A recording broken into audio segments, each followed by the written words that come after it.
Good morning. आपको screen और sound properly मिल रहा होगा एंड इन केस दिस हम लोग आगे बढ़ सकते हैं। और लास्ट क्लास से रिलेटेड कोई कंसर्न हो या डाउट हो तो आप पहले उसको पूछ लीजिए। We were talking about the prism. So prism में आपको बेसिक इंफॉर्मेशंस मैंने बताया था कि प्रिज्म किस तरह से होता है और किस तरह से रिफ्रैक्शन चलता है। कुछ रिजल्ट्स थे, मैं भी उनको लिख देता हूँ।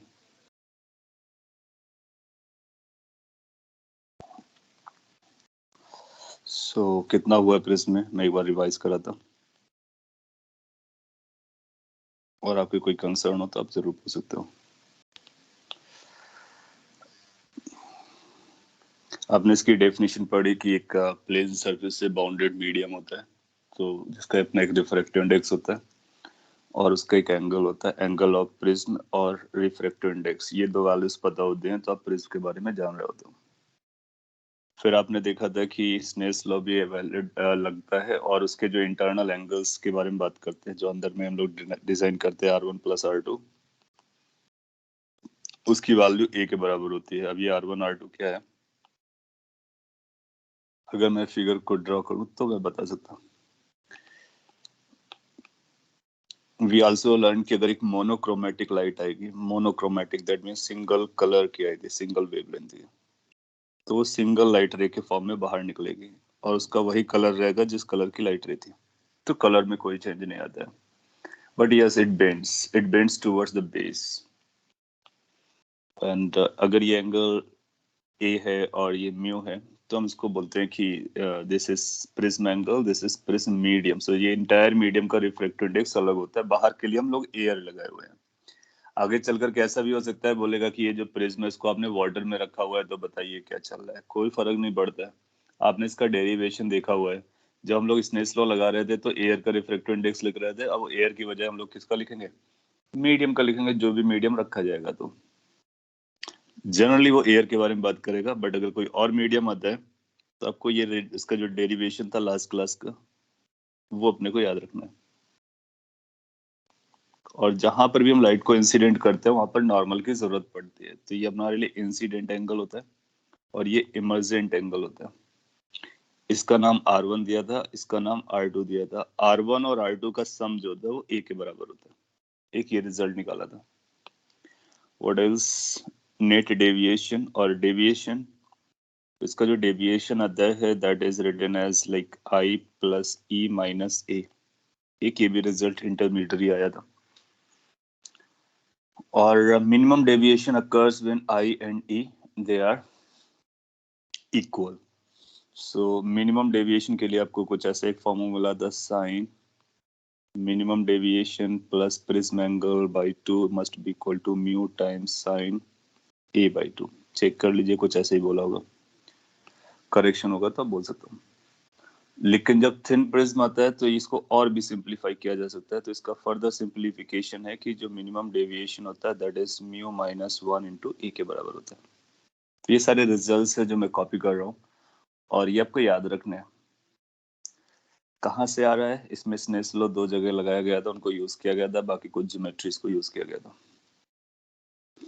मैंने बोला था ये काफी इंपॉर्टेंट रिलेशन होता है जो आपको याद रखना होता है। मल्टीपल प्रिज्म को अगर रखेंगे आप, थिन प्रिज्म को, तो जो नेट डेविएशन आने वाला है उस डेविएशन को हम लोग समेशन ऑफ डेविएशन का बोल सकते हैं। That means we can call them as Δ1 + Δ2 + Δ3 and so on.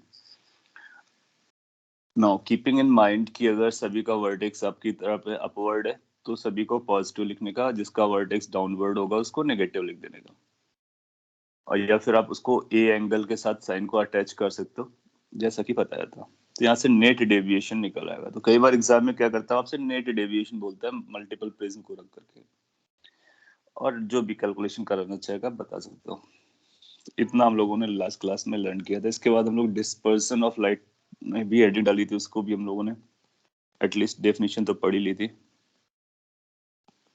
Dispersion of light,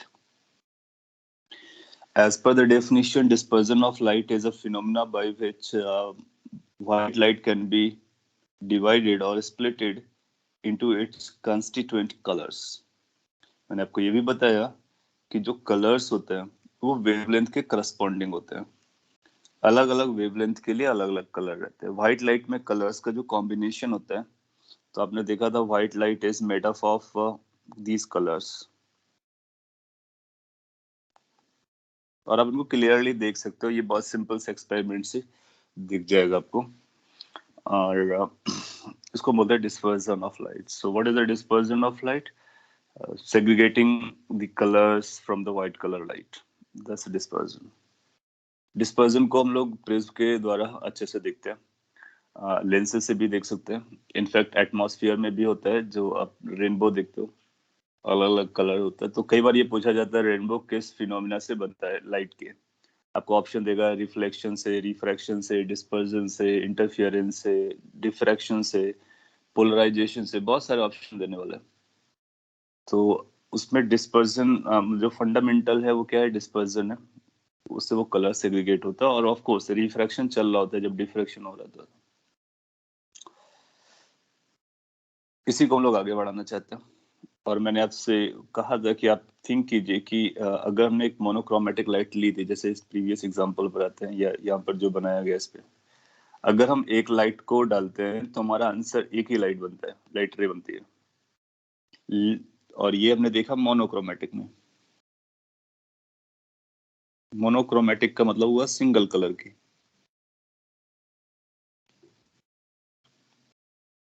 और व्हाइट भी एक सिंगल कलर जैसा होता है। तो अगर हम व्हाइट लाइट को डालते हैं और एक ही लाइट रे डालते हैं तो हमको एक लाइट रे ना मिलकर के बहुत सारी लाइट रेज मिलती है। मैंने आपको ये बताया था कि बहुत सारी लाइट रेज मिलने का मतलब ई की वैल्यू अलग अलग आने वाली है। सो दैट मीन्स एक इंसिडेंट एंगल के लिए मल्टीपल वैल्यू ऑफ ई कैसे आ सकता है, ये अपने को चेक करना था। अगर आपके पास कोई रीजन आया हो तो आप बता सकते हो आर्गुमेंट। अगर कोई नहीं आर्गुमेंट है तो मैं एक्सप्लेन करता हूँ।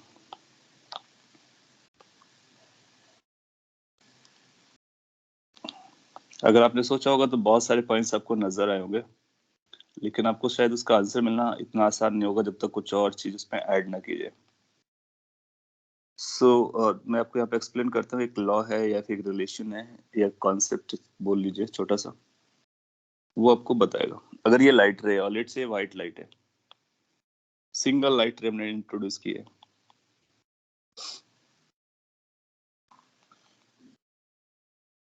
सो अगर हमने सिंगल लाइट रे इंट्रोड्यूस की है तो हमको सिंगल इंसिडेंट एंगल मिलेगा, यानी आई की वैल्यू केवल एक होने वाली है, मल्टीपल वैल्यूज नहीं आएंगी। देन यू विल रियलाइज कि ये जो रिफ्रैक्टिव इंडेक्स है सारा कुछ ये रोल प्ले करता है। Refractive index, because of refractive index यहाँ पर आपको सिंगल लाइट ना मिलकर के एक लाइट रे से मल्टीपल लाइट रे बन जाएंगे। अपने को जस्टिफाई करना पड़ेगा ऐसा क्यों हो रहा है।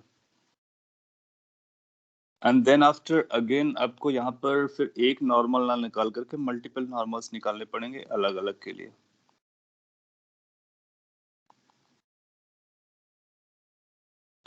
और ये जो मल्टीपल लाइट रेस क्रिएट हुए थे, एक बार फिर रिफ्रैक्शन होगा तो फिर ये फिर और मल्टीपल्स को क्रिएट करेंगे। ये simply representative point of view से बना देते हैं कि कुछ ऐसे आएंगे। और फिर अगर आप स्क्रीन पे देखोगे तो आपको कलर्स मिलेंगे। तो पॉइंट इज कि एक single white light is divided into multiple colours. कुछ कलर्स का सेग्रीगेशन यहाँ पर हुआ, और फिर वही जो सेग्रीगेशन है वो काफी ब्रॉडेंड हो गया और भी क्लियरली विजिबल हो गया, काफी डिस्टेंसेस पर आ गया। और फिर अगर इसको आप स्क्रीन पर देखते हो तो आप इसको स्क्रीन पर कुछ ऐसा पाते हो विब के और ऑर्डर पे। दैट मीन्स वॉयलेट कलर का जो लाइट रे होता है वो सबसे नीचे हो जाता है, और रेड कलर का जो लाइट आएगा वो सबसे ऊपर हो जाएगा, और बाकी सारे कलर्स के बीच में पाए जाते हैं। So this is how colour gate segregated. अगर हम व्हाइट लाइट को लेते हैं, अगर ये रेड कलर का रहा होता तो फिर हमारे पास एक ही कलर था तो फिर एक ही लाइट रे बनेगा। वायलेट होता तो वायलेट रहता, ब्लू होता तो ब्लू रहता, लेकिन व्हाइट होगा तो सभी अलग अलग हो जाते हैं। क्यों हो जाते हैं, थोड़ा सा और डीप पे जाते हैं। हमारे पास एक ई है, एक आई है, लेकिन ई से हमको बहुत सारे मिल रहे हैं, डेविएशंस बहुत सारे मिल रहे हैं। उसकी वजह क्या है? उसकी वजह एक रिलेशन है जिसको कॉचीज रिलेशन कहते हैं।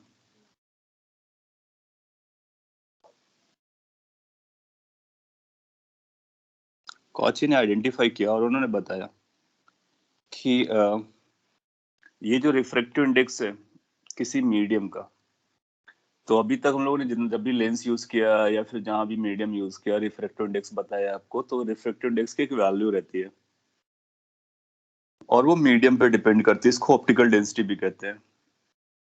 लेकिन apart from its dependence on medium, it also depends on the wavelength of the light. मतलब कौन सी लाइट इस पर फॉल हो रही है उसके बेसिस पर म्यू की वैल्यू बदलती है। सो म्यू की वैल्यू इंसिडेंट लाइट की वेवलेंथ पर डिपेंड करता है। That means mu depends on the colour of light. That means different different colour के लाइट के लिए म्यू की वैल्यू सेम मीडियम में अलग अलग होगी। That's what the Cauchy says. So इनका कहने का मतलब था refractive index of medium depends on wavelength of light. So अगर मैं शॉर्ट में लिखूं तो कुछ ऐसा लिख सकते हैं, refractive index of a medium depends on wavelength of light. So अगर एक ही मीडियम से आप अलग अलग वेवलेंथ यानी अलग अलग कलर की लाइट लेके जा रहे हो तो म्यू की वैल्यू हर कलर के लिए अलग आएगी। थोड़ी सी स्ट्रेंज लग रही होगी या फिर इसको समझना थोड़ा सा भारी होगा, क्योंकि रिफ्रैक्टिव इंडेक्स को हम ये समझते हैं कि वो तो ग्लास है, तो ग्लास का जो भी है 3/2 रहेगा, वाटर है तो 4/3 रहेगा। यस, ऑलमोस्ट वही रहता है, बट वेवलेंथ भी उसको स्लाइटली चेंज करती है, स्लाइटली चेंज करती है। उन्होंने बताया, रिलेशन भी दिया। कैसे दिया? Cauchy's relation goes like this: mu is equal to a plus b upon lambda square.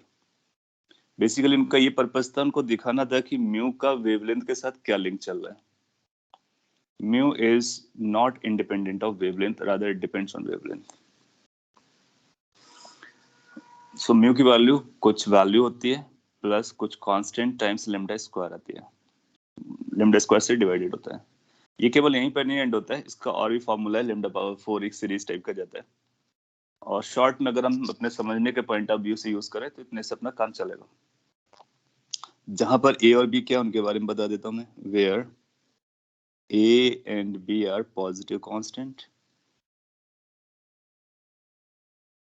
They are positive constant. Moreover, b is very small, b is small. So b की value small होती है और a की value medium के according आती है। तो जो रिफ्रैक्टिव इंडेक्स, अगर b स्मॉल है तो बेसिकली हम ये कहना चाह रहे हैं कि जो रिफ्रैक्टिव इंडेक्स ऑफ मीडियम है वो a के बराबर ही होता है, और a जो होता है वो मीडियम डिसाइड करता है। तो मोस्ट ऑफ द क्वेश्चंस में, केसेस में, हम रिफ्रैक्टिव इंडेक्स को ए का मतलब कांस्टेंट, कांस्टेंट का मतलब इसको हम कांस्टेंट लेकर के ट्रीट करते हैं। यू कैन रिलेट कि जब हम लोगों ने लेंसेज पढ़ा हुआ था तो हम लोगों ने वेवलेंथ के बारे में बहुत ज्यादा बात नहीं की, बिकॉज क्योंकि मोस्टली म्यू की वैल्यू रफली ए के बराबर होती है। तो बी बहुत छोटा होता है, इसका मतलब वेवलेंथ का जो कंट्रीब्यूशन है या इफेक्ट है या इन्फ्लुएंस है वो बहुत स्लाइट होता है। बट अगर हमको उसको चेक करना हो, पढ़ना हो, तो फिर बी को हम कैरी करके चलेंगे और पढ़ेंगे कि किस तरह से वो अपना इफेक्ट देता है। तो डिस्पर्जन के कॉन्सेप्ट में हम इसी को हाईलाइट करके पढ़ते हैं।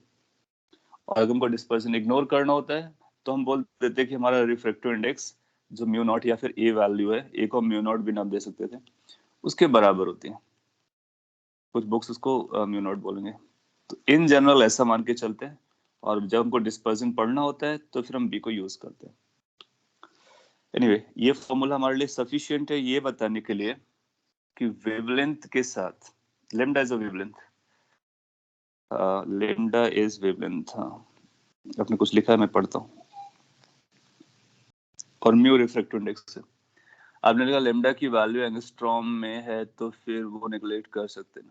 हाँ, नॉर्मली। और ये भी बात कर लो कि बी बहुत छोटा होता है, इसको निगलेक्ट नहीं कर सकते। अगर लेमडा छोटा होगा, एंगस्ट्रॉम में होगा, तो आप देखोगे कि फिर ये नंबर को बड़ा करेगा क्योंकि वो डिनोमिनेटर में है। लेकिन बी हमारा बहुत छोटा होता है तो फिर ये नंबर काफी छोटा गिरेगा जाकर के। वो जो आपने आर्गुमेंट दिया है कि अगर लेमडा हमारा छोटा होगा तब तो फिर इसका डोमिनेंस आ जाएगा।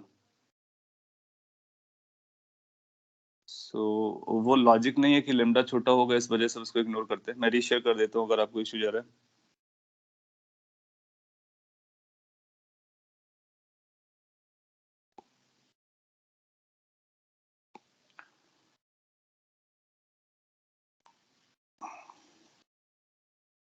अब आपको क्लियर आ रहा होगा, और अभी भी कंसर्न है तो आप एक बार रिफ्रेश कर सकते हो अपने साइड से। Okay, so this relation helps us. दोनों पॉजिटिव कांस्टेंट होते हैं और बी स्मॉल होता है। इसका मतलब ये हुआ कि अगर वेवलेंथ हमारी चेंज होती है तो म्यू बदलता है। कैसे बदलता है?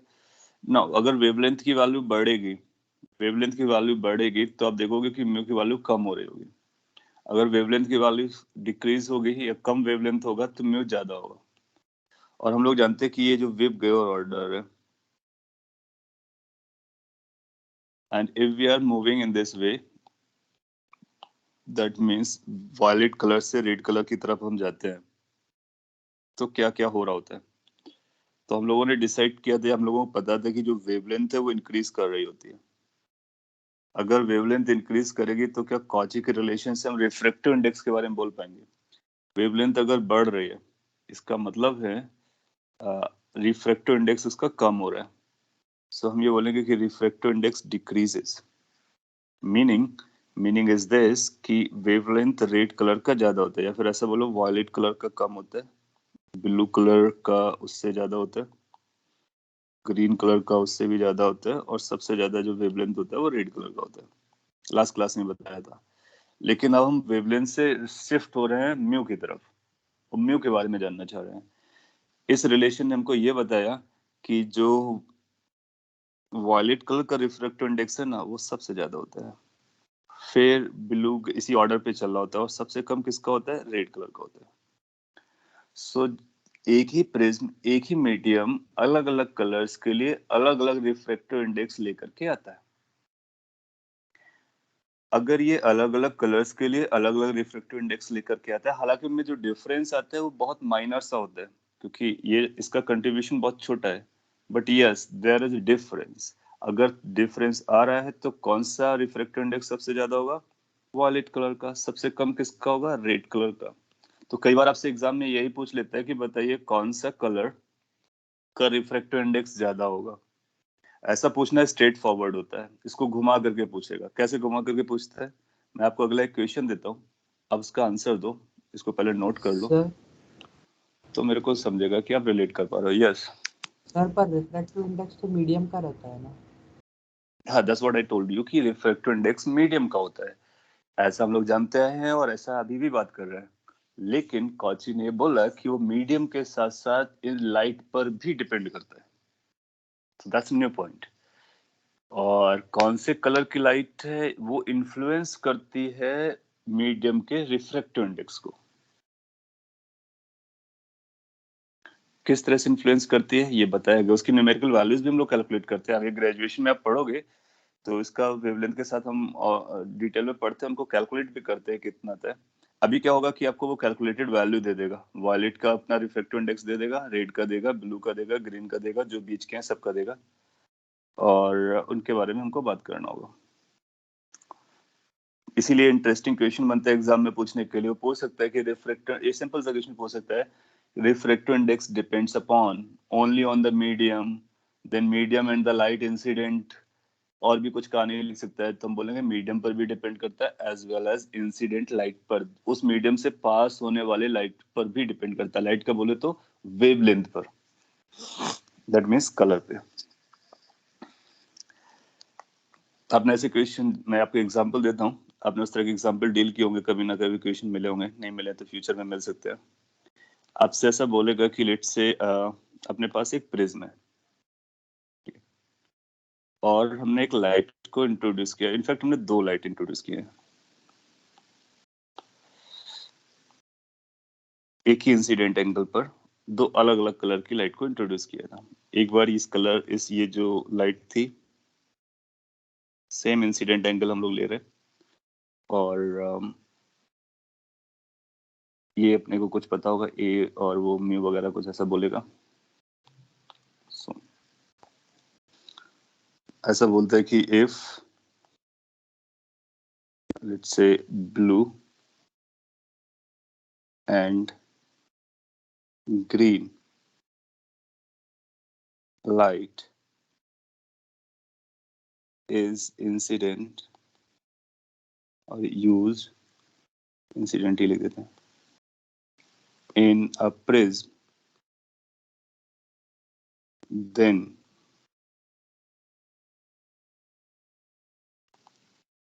which light will have more deviation? Option A दे देगा blue, option B green, option C same for both,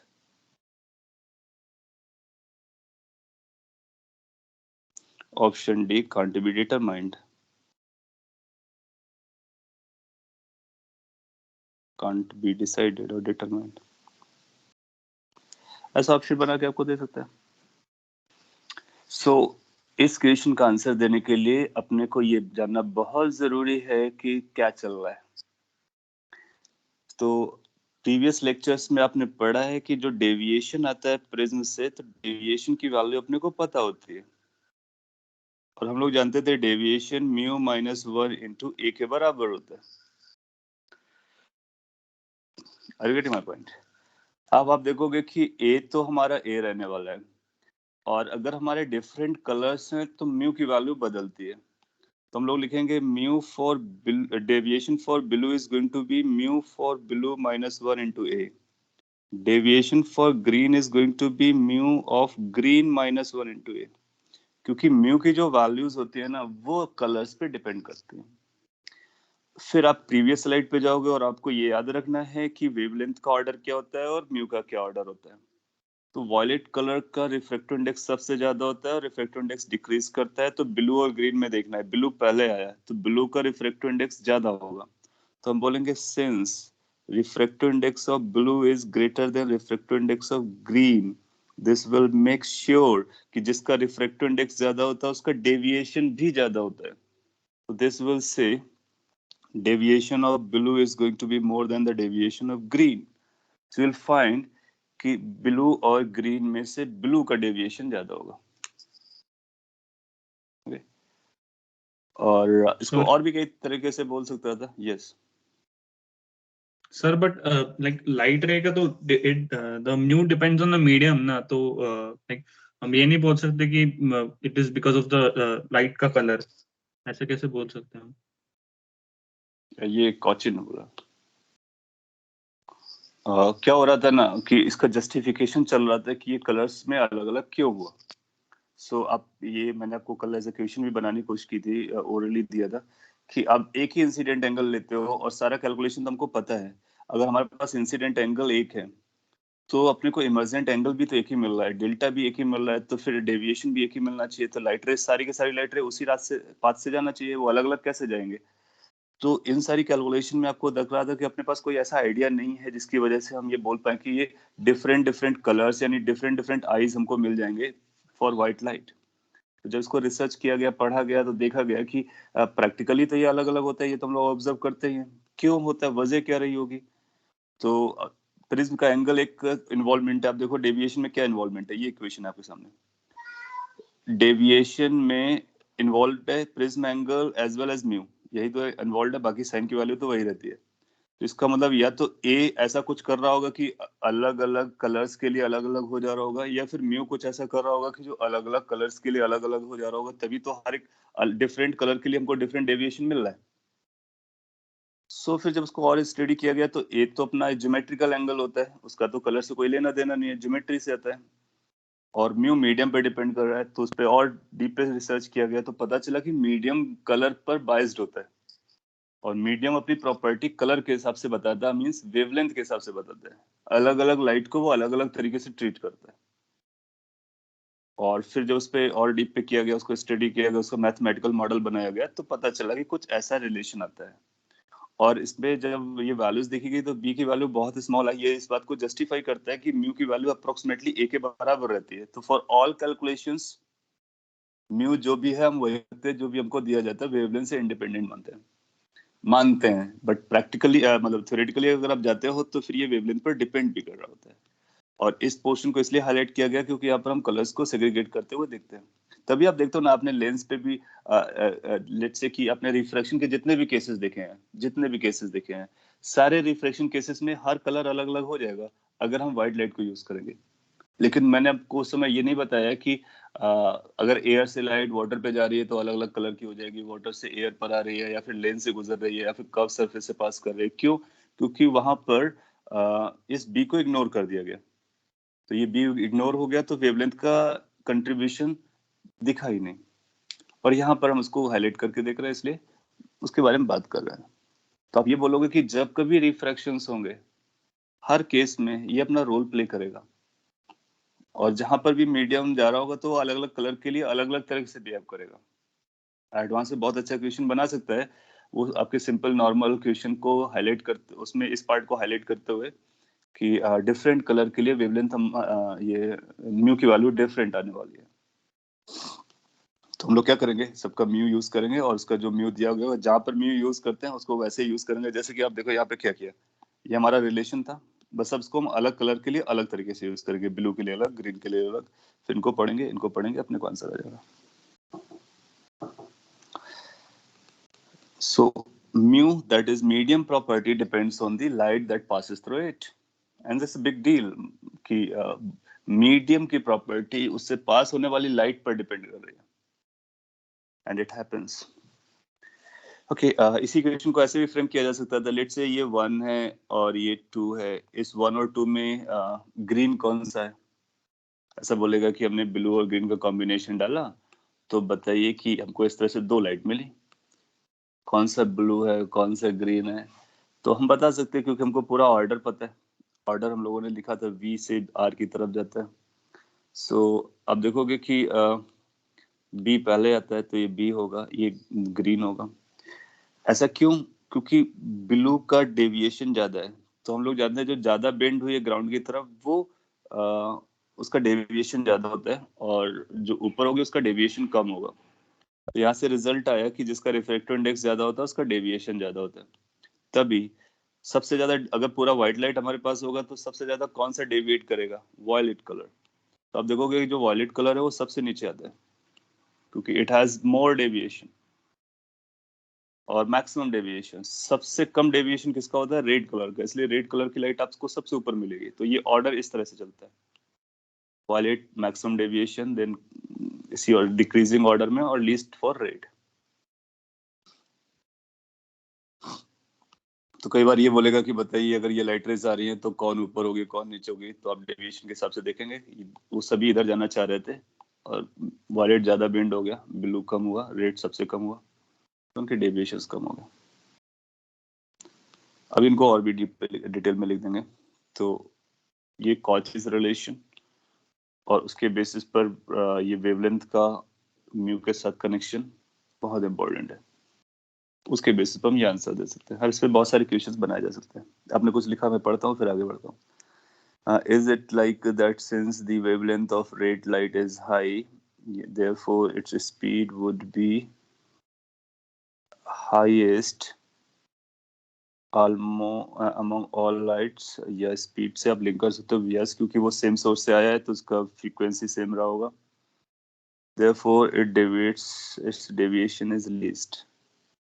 हाँ, आपने काफी हद तक उसको कनेक्ट करने की कोशिश भी की है। तो लेकिन स्पीड ज्यादा होने से डेविएशन कम होगा, ऐसा बोलना आई मीन लाइक कैसे जस्टिफाइड है आपको देखना पड़ेगा। लेकिन आप ये जरूर बोल सकते हो कि वेवलेंथ का स्पीड से कनेक्शन चलेगा क्योंकि फ्रीक्वेंसी सभी के लिए सेम रहेगी। In case you have introduce the white light, so ये किसी सोर्स से आया होगा और सोर्स की फ्रीक्वेंसी वही रहती है, तो इनका वेवलेंथ और वेलोसिटी का कनेक्शन रहेगा, और वेलोसिटी वेवलेंथ के बेसिस पे हम उसको कंपेयर कर सकते हैं, कनेक्ट कर सकते हैं। और फिर आप ऐसा रिलेट कर सकते हो वेवलेंथ और वेलोसिटी को लेकर के कि उनका टाइम टेकिंग और स्पीड को लेकर के आप रिलेट कर सकते हो डेविएशन को, बिल्कुल किया जा सकता है, चलेगा। तो इसके कुछ और कॉन्सेप्ट को मैं बता दूं डिस्पर्जन को लेकर के। तो हम लोग डिस्पर्जन ऑफ लाइट पढ़ रहे हैं और एक नया पॉइंट आपको इंट्रोड्यूस किया गया है, म्यू डिपेंड्स ऑन वेवलेंथ। अच्छा, मैं एक और क्वेश्चन पूछ लेता हूँ, एक आइडियलिस्टिक क्वेश्चन, अच्छा क्वेश्चन है और शायद किसी एग्जाम में दिखा भी है, फ्यूचर में दिखने के काफी चांसेस रहेंगे, जिससे कि आपको ऐसा बोला जाता है, ये हमारे पास लेंस है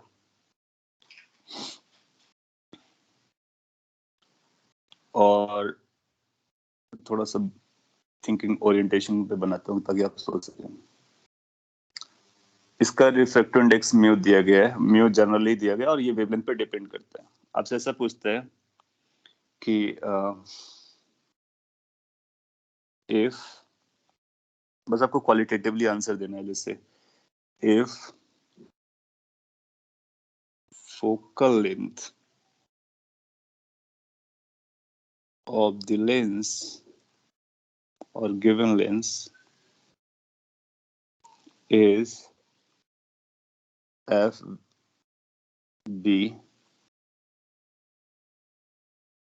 and fy for blue and yellow colors,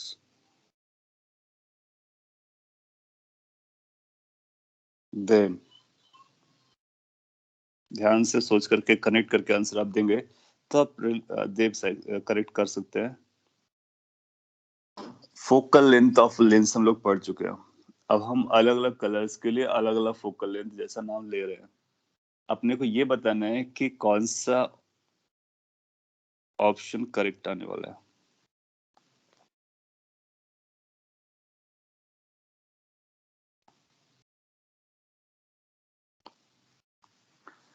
कि क्या दोनों की फोकल लेंथ बराबर रहेगी या फिर फोकल लेंथ इस बात पे भी डिपेंड कर जाएगा कि कौन सी कलर आपने चूज की है।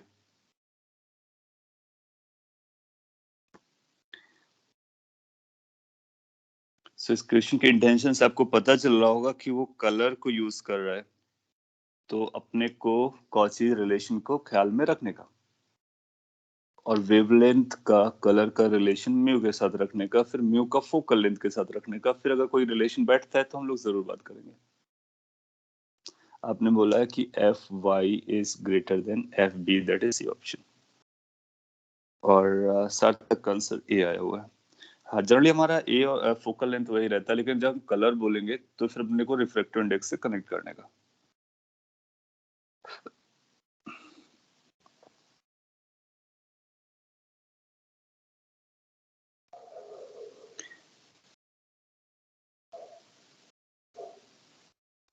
इनफैक्ट वो आपको इमेज दे करके yellow image, blue image, green image, सभी इमेजेस के बारे में पूछ सकता है। It depends whether u minus 1 is positive or negative. Okay.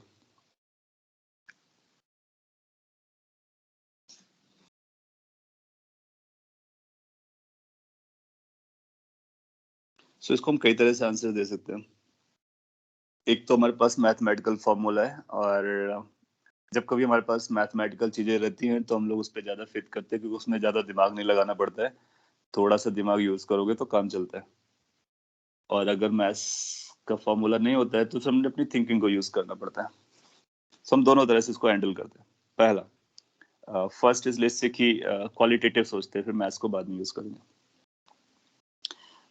अपने इसी फिगर को मैं अगर यूज कर लेता हूँ तो लेट्स से कि इसका प्रिंसिपल एक्सिस है और आपने एक लाइट रे इंट्रोड्यूस की है जो कि एक काम करते हैं, इसको सिंस ये कलर की बात चल रही है तो इसको मैं भी ब्लैक ही रखता हूँ, प्रिंसिपल एक्सिस ये है और एक ब्लू कलर का लाइट रेस पे आता है, लेट्स से इनफाइनाइट से एक लाइट रे आता है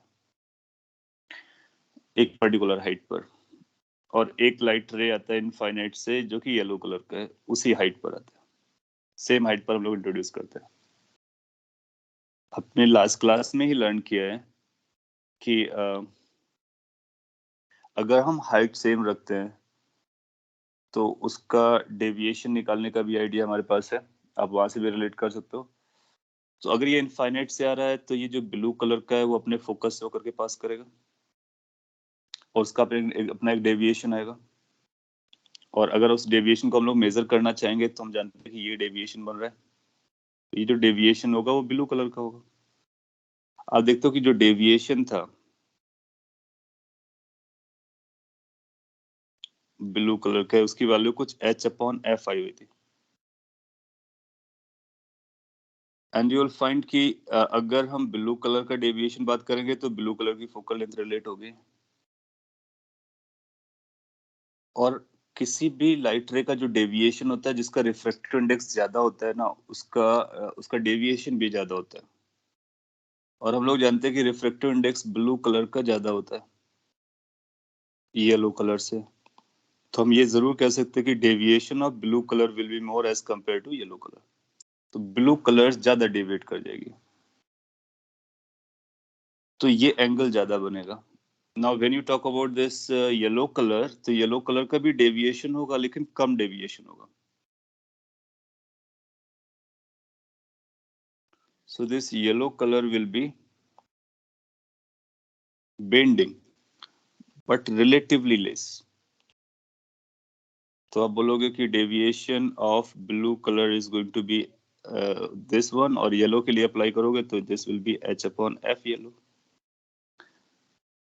तो ब्लू का डेविएशन अगर ज्यादा हुआ है तो ब्लू का फोकल लेंथ कम रहा होगा। तो यहीं से अपने को कंक्लूड हो जाएगा कि ब्लू कलर का फोकल लेंथ कम आएगा, येलो कलर का फोकल लेंथ ज्यादा आएगा।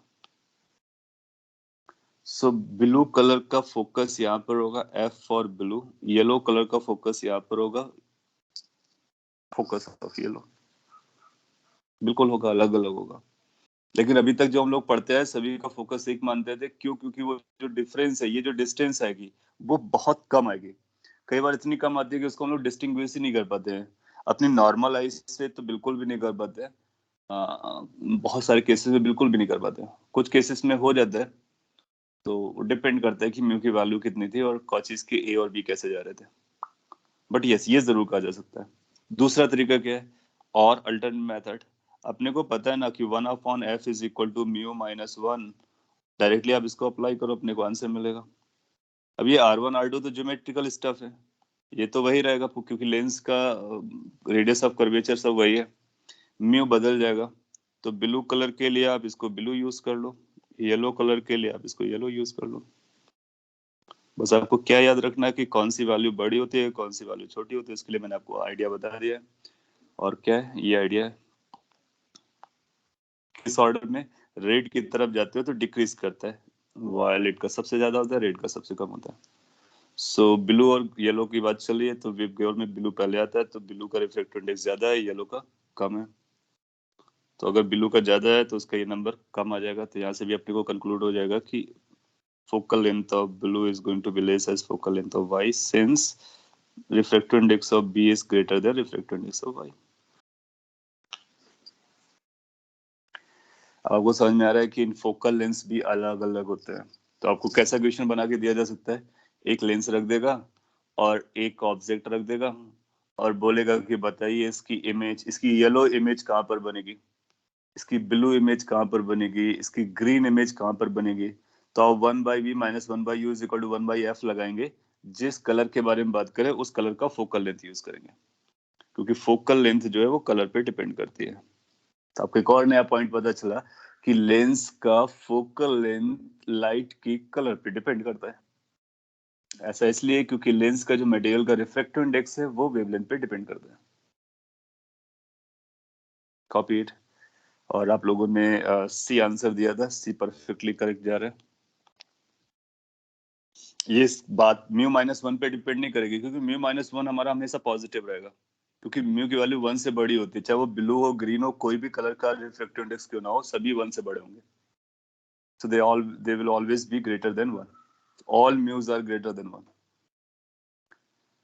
आपने लिखा है since refractive index is speed vacuum speed light, therefore angle of refraction would be less for faster light since speed of any light in vacuum is constant. Since speed of any light in vacuum is constant. हाँ बिल्कुल आप relate कर सकते हो speed को लेकर के, time को लेकर के। कैसे लिंक करते हैं उसका, अब आप उस पर ज्यादा फोकस कर रहे हो तो मैं आपको आइडिया दे देता हूँ कि लाइट रे अगर दोनों साइमल्टेनियसली यहाँ पर फॉल करती है तो वो साइमल्टेनियसली बाहर निकलती है, या फिर लाइट, एक फंडामेंटल लॉ है लाइट को चलाने के लिए कि लाइट हमेशा फास्टेस्ट पाथ को या फिर शॉर्टेस्ट टाइम में चलना चाहती है, फास्टेस्ट पाथ को फॉलो करती है। दैट मीन्स कम से कम टाइम पर चलना चाहती है। तो वो टाइम से लिंक करने वाले इक्वेशंस होते हैं, तो आप जरूर स्पीड को उस मीडियम से लिंक करो और फिर उसको इस तरह से बोलो कि उसका टाइम कम से कम लगे, लीस्ट टाइम लगे, तो उस तरह के पाथ को फॉलो करेगी। सो ये इमेज फॉर्मेशन भी अपना काम का है और इस पर भी रिफ्रैक्टिव इंडेक्स को इंट्रोड्यूस करा करके, आई मीन वेवलेंथ को इंट्रोड्यूस करा कर कलर के बेसिस पे इमेज के बारे में पूछ सकते हैं। सो आप देखोगे जब कभी लेंस से इमेज बनती है ना, तो बेसिकली एक सिंगल इमेज नहीं बनती है, मल्टीपल इमेज मिलती है, अलग अलग कलर्स की मिलती है, अलग अलग लोकेशंस पे मिलती है। बट क्या होता है, उनकी लोकेशंस जो होती हैं इतनी क्लोज बाय होती हैं कि उनको हम लोग अलग अलग ट्रीट ही नहीं कर पाते हैं। आपने लिखा what are the values of A and B in Cauchy equation. A और बी दोनों मीडियम पे डिपेंड करते हैं। जैसे कि इट्स से अगर हम वाटर की बात करें, तो वाटर का रिफ्रैक्टिव इंडेक्स, मैं एक छोटा सा आइडिया देता हूँ जिससे आपको और भी रिलेट करने में आसानी रहेगी। वाटर का रिफ्रैक्टिव इंडेक्स हम लोग 4/3 यूज किया करते थे, बोला करते थे 1.33। तो ऐसा हो सकता है कि लेट्स से कि अगर इसको वाटर के लिए आप ए की वैल्यू की बात करें तो ए की वैल्यू ऐसा हो सकता है कि 1.32 के आसपास हो, ए की वैल्यू 1.32 या फिर 33 के आसपास हो, और जो थर्ड डेसिमल या उसके आगे डेसिमल प्लेसेस है उसको ये अफेक्ट कर रहा हो, तो बी की वैल्यू काफी छोटी होगी। अब देखोगे कि ए की वैल्यू ऑलमोस्ट म्यू के बराबर जा रही है। सो बी इज लाइक बहुत छोटा नंबर, और ये पूरा टर्म मिला करके इसको कितना देगा, 0.01 देगा, जबकि ये कितना आ रहा है 1.32, तो इसके आगे ये नंबर इग्नोरेबल है। तो इसलिए हम नॉर्मली इस नंबर को इग्नोर करके रखते हैं। लेकिन जब वो कलर्स की बात कर देगा, इसका मतलब उसका फोकस ही उसी, तभी क्वालिटेटिव क्वेश्चन ज्यादा आते हैं। क्वालिटेटिव क्वेश्चन जैसे यहाँ पर पूछा गया, इससे पहले यहाँ पर मैंने ये पूछा कि कौन सा फोकल लेंथ ज्यादा होगा। अब ज्यादा कम तो बहुत छोटे नंबर से भी डिसाइड होता है ना। सो इस तरह से क्वालिटेटिव क्वेश्चन पूछ लेगा, या फिर पूछ लेगा कौन सा ज्यादा डेविएट करेगा। सो अगर वो बहुत ही छोटा डेविएशन हो रहा है तब भी उसको हम डेविएशन मानेंगे। सो उनकी न्यूमेरिकल वैल्यूज कुछ ऐसी चलती है कि ए डोमिनेट करता है, बी ऑलमोस्ट नेग्लिजिबल होता है, और जब कभी यूज करना होगा तो फिर हम इसको यूज करेंगे, और फिर वो वैल्यूज आपको देगा हर मीडियम के लिए, अपने ए और बी की वैल्यूज वो बताएगा। आगे बढ़ सकते हैं, कुछ नए पॉइंट्स आपको सीखने को मिले होंगे और उनको आप डाइजेस्ट कीजिए। तुम लोग कुछ और बात करते हुए, डिस्पर्जन में काफी कुछ बाकी है, अभी तो और भी काफी चीजें निकलेंगी इसमें। आपने लिखा है इससे इंटेंसिटी ऑफ डिफरेंट लाइट को रिलेट कर सकते हैं क्या। इंटेंसिटी आपने इंटेंसिटी का फॉर्मूला वेव में पढ़ा हुआ है, आगे हम लोग अभी वेव ऑप्टिक्स भी पढ़ेंगे तो उसको एक बार फिर से रिकॉल करेंगे, तो आप देखोगे इंटेंसिटी में क्या क्या इन्वॉल्व होता है, और फर्क कहाँ पर पड़ेगा। फर्क अपने को वहां पर करना जहाँ वेवलेंथ आ रही हो, क्योंकि हम कलर्स की बात कर रहे हैं। और वेवलेंथ वेलोसिटी के टर्म में भी बात कर सकते हो, या तो हम वेवलेंथ के टर्म में बात करेंगे या फिर वेलोसिटी के टर्म में बात करेंगे, क्योंकि ये दोनों किस बात पे डिपेंड करते हैं, म्यू पर डिपेंड करते हैं, और म्यू कलर है, तो इसका मतलब ये दोनों वैल्यूज कलर पे डिपेंड करती है। इसका मतलब इनकी स्पीड्स भी अलग अलग कलर के लिए अलग अलग रहती है, वेवलेंथ भी अलग अलग कलर के लिए अलग अलग रहती है, जबकि फ्रीक्वेंसी सेम रहती है। यहाँ पर हम वेवलेंथ के टर्म में बात कर रहे हैं, अब वेलोसिटी के टर्म में भी बात कर सकते हो। तो इंटेंसिटी के बारे में बात की जा सकती है, और हम लोग वेव ऑप्टिक्स में देखेंगे कि इंटेंसिटी किस तरह से डिपेंड करती है। हालांकि आपने वेब में पहले ही पढ़ रखा है इंटेंसिटी, आप वहां से भी चेक कर सकते हो। सो डिस्पर्जन ऑफ लाइट में अभी तक क्या हुआ उसको समराइज करता हूँ और आगे बढ़ता हूँ। सो अगर अपने पास ये एक प्रिज्म है, let's say we are having a white light introduced, ये व्हाइट लाइट कुछ इस तरह से पहले रिफ्रैक्शन में अलग अलग मीडियम में अलग अलग सेग्रीगेट हो जाती है, अगले मीडियम में जाने के बाद एक बार और रिफ्रैक्शन होने के बाद इनका जो डिफरेंस होता है वो और स्टार्क हो जाता है, क्लियरली विजिबल टाइप का, ज्यादा विजिबल लगने लगता है, और ये अलग अलग कलर्स आपको मिलता है। We call it as a incident, और ये मीडियम पे चल रही है और ये बाहर आ गया लाइट। सो अगर हम एक नॉर्मल लेते हैं कहीं पर भी, सिंपलिसिटी के लिए आप इतना ना बनाओ तो एक ही पॉइंट से सब दिखा सकते हो, वो भी चलता है। तो ये प्रिज्म एंगल है और ये म्यू है, ये जो म्यू है वो अलग अलग वैल्यू कैरी करेगा। सो इसको हम सिंप्लीफाइड वर्जन ड्रॉ कर रहे हैं ताकि कुछ एंगल्स को मेजर करना हमारे लिए थोड़ा सा इजी दिखे और आपको दिखने में भी आसानी रहे। So in case I show like this,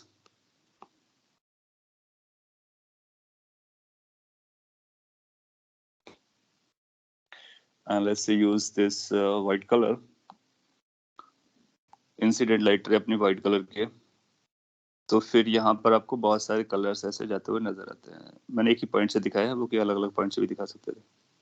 that means prism के अंदर वाली चीजों को मैं ड्रॉ नहीं कर रहा था। इससे एंगल मेजर करना हमारे लिए आसान हो जाएगा। वैसे भी सभी के लिए नॉर्मल पैरेलल होने वाले हैं। तो ये इंसिडेंट थी और ये फाइनली इमर्जेंट रेज है। आप देख पा रहे हो कि सेम इंसिडेंट एंगल के लिए, एक इंसिडेंट एंगल के लिए नंबर ऑफ इमर्जेंट एंगल्स आ रहे हैं। सो अगर आप जानते हो कि ये रेड कलर का है, ये वायलेट कलर का है, तो ये जो एंगल होगा, ये एंगल आपका इमर्जेंट एंगल आएगा फॉर रेड, और ये जो एंगल आएगा वो इमर्जेंट एंगल आएगा फॉर वायलेट। तो सबके लिए अलग अलग इमर्जेंट एंगल होंगे। भाई तो अपने को इमर्जेंट एंगल पे उतना ज्यादा इंटरेस्ट नहीं होता है अपना जो इंटरेस्ट है वो डेविएशन को लेकर के। तो अगर मैंने ऐसे एक लाइन बनाई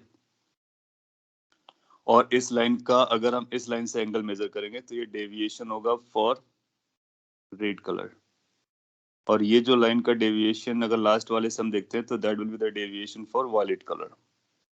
तो आप देखोगे वायलेट कलर का डेविएशन मैक्सिमम है, रेड कलर का डेविएशन मिनिमम है। और इनके डेविएशंस को हम लोग लिख भी सकते हैं। तो डेविएशन ऑफ अगर वायलेट कलर लिखना हो, तभी थोड़ी देर पहले हम लोग लिखा था म्यू वायलेट -1 इंटू ए आ जाएगा। डेविएशन फॉर रेड कलर अगर आप निकालना चाहोगे तो म्यू रेड -1 इंटू ए आ जाएगा। ये दोनों एक्सट्रीम कलर्स का हम लोगों ने पकड़ लिया है, and you will find this is going to be min, this is going to be max. तो डिस्पर्जन में कितना एंगल चल रहा है वो हम पता कर सकते हैं कि ये कितने एंगल की बात चल रही है, कितने एंगल पर ये डिस्पर्जन चल रहा है। उसको एक नाम देते हैं, वो क्या हेडिंग, उसको मैं हेडिंग भी डाल देता हूँ, दैट्स कॉल्ड एंगुलर डिस्पर्जन। ये क्वांटिटी है, ये आपसे पूछी जा सकती है, व्हाट इज एंगुलर डिस्पर्जन।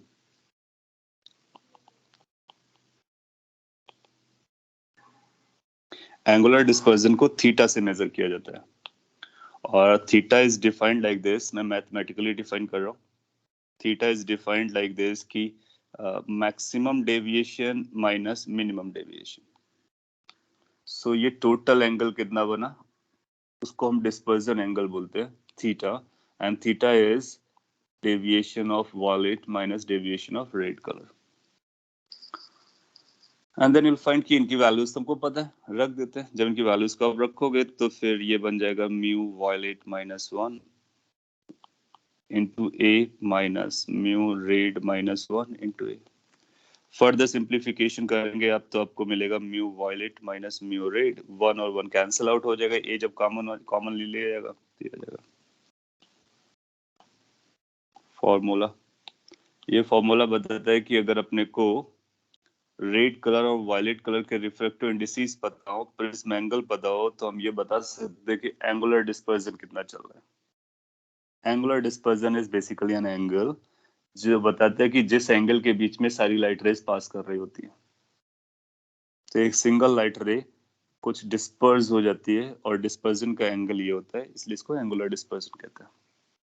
एक अच्छी क्वांटिटी है, आपसे पूछ लेता है वायलेट रेड का रिफ्रैक्टिव इंडेक्स देगा, प्रिज्म एंगल देगा, बोलेगा डिस्पर्जन एंगल बताइए या एंगुलर डिस्पर्जन बताइए, हम बता देंगे। कॉपी कर लीजिए। इसके बाद हम लोग बात करेंगे एक और क्वांटिटी होती है, उस क्वांटिटी को पढ़ने से पहले हम इसका एक एवरेज डेविएशन भी देख लेते हैं। ये जो डेविएशन है वो किस कलर के लिए है? ये जो डेविएशन है वायलेट कलर के लिए, ये डेविएशन किसके लिए? रेड कलर के लिए। अगर आपसे पूछा जाए कि टोटल डेविएशन कितना हुआ है, तो टोटल डेविएशन में आप ये बोलोगे कि आप कलर वाइज बोलो ना, तो कलर वाइज हम आसानी से बताएंगे। लेकिन अगर ऐसा बोलता है कि एवरेज डेविएशन बताइए, तो एवरेज में हम लोग क्या करने वाले हैं, या तो इनका एवरेज ले लेंगे तो भी चलेगा, और आप इनका एवरेज लोगे तो वो बेसिकली येलो कलर के करस्पॉन्डिंग आता है। सो वो पॉइंट मैं लिख देता हूँ, एवरेज डेविएशन।